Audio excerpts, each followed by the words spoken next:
بسم اللہ الرحمن الرحیم۔ قرآن کی جامع ہدایات۔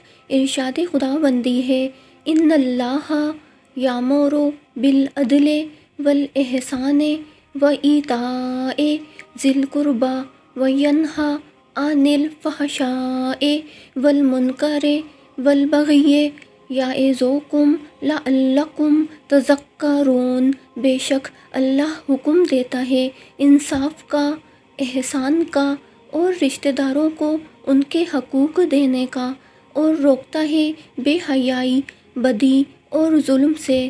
وہ تمہیں نصیحت کرتا ہے تاکہ تم نصیحت قبول کرو۔